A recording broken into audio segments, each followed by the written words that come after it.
Et nous avons le plaisir d'accueillir sur ce plateau Lilian Thuram. Bonsoir. Bonsoir. Merci d'être avec nous. Vous êtes donc le commissaire de cette exposition. Quelques repères tout d'abord. Ces exhibitions ont eu lieu entre 1800 et 1940, 1958 pour la Belgique.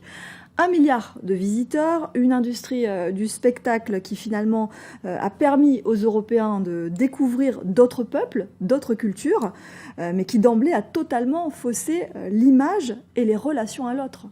Ben oui, effectivement, à partir du moment où vous exhibez d'autres personnes, vous finissez par penser que vous êtes supérieur. Et effectivement, ça explique les relations qui peuvent être entre les personnes selon la couleur de la peau. Une très mauvaise entrée en matière, on a envie de dire. Mais en fait, une très mauvaise rentrée en matière, oui et non. En fait, il faut savoir quand même que c'est pas anodin d'exhiber les gens, c'est aussi pour affirmer sa supériorité. C'est-à-dire que lorsqu'on parle du racisme, il y a aussi des personnes qui se pensent supérieures. Et en règle générale, si vous vous sentez supérieur à d'autres, vous pouvez mieux les exploiter. Alors des hommes, des femmes, des enfants, des familles entières présentés dans des enclos comme des sauvages, comme des animaux, des personnes finalement complètement déshumanisées. Et le tout cautionné à l'époque par la science. Oui, effectivement, cautionné par la science, cautionné par les États, cautionné aussi par le monde économique. C'est-à-dire qu'en règle générale, il faut savoir aussi que ces exhibitions ont rapporté énormément d'argent aux personnes qui mettaient en place.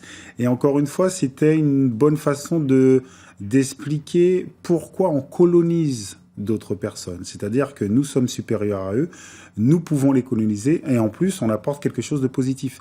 Mais en fait, ce qui est très intéressant aussi, c'est l'analyse d'aujourd'hui. C'est-à-dire, nous devons nous poser la question à savoir, est-ce que nous ne construisons pas tous les jours des sauvages ?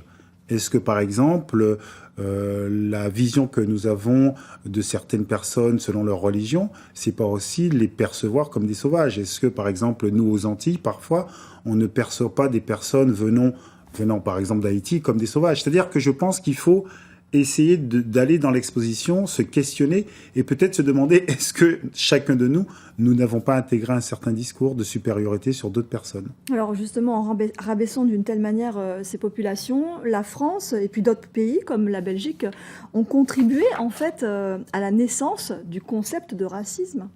Ben effectivement, tout d'abord, ça a été un concept scientifique. Après, les eaux humains ont permis aussi à faire en sorte de banaliser ce discours de supériorité. C'est-à-dire que le racisme, c'est pas quelque chose de naturel, c'est une construction vraiment culturelle et politique. Et donc, je crois qu'il faut que chacun de nous, on puisse se questionner à savoir comment les choses se sont mises en place. Et surtout, les personnes qui pourraient subir le racisme. Je pense que c'est très important de donner des éléments de compréhension, notamment aux enfants, pour qu'ils puissent comprendre qu'effectivement, ils n'ont pas de problème et ce sont les racistes qui ont un problème. Je pense que c'est très important. Alors, cette exposition est bien sûr pédagogique. Elle montre ce que l'on voudrait peut-être oublier. Il ne s'agit pas non plus de culpabiliser ni de victimiser. Non, c'est donner à comprendre et à voir les choses. D'ailleurs, lors de l'exposition à Paris, en 2012, il y a eu beaucoup de personnes qui sont venues vers moi pour me remercier parce qu'en fait, ils comprenaient en fait ce qui s'était passé. Parce que très souvent, les gens subissent le racisme et ils ne comprennent pas d'où ça vient. Et effectivement, je pense que il faut avoir le courage de regarder en face notre propre histoire. Pour faire tomber les préjugés, la connaissance, c'est l'arme. C'est effectivement quelque chose d'essentiel.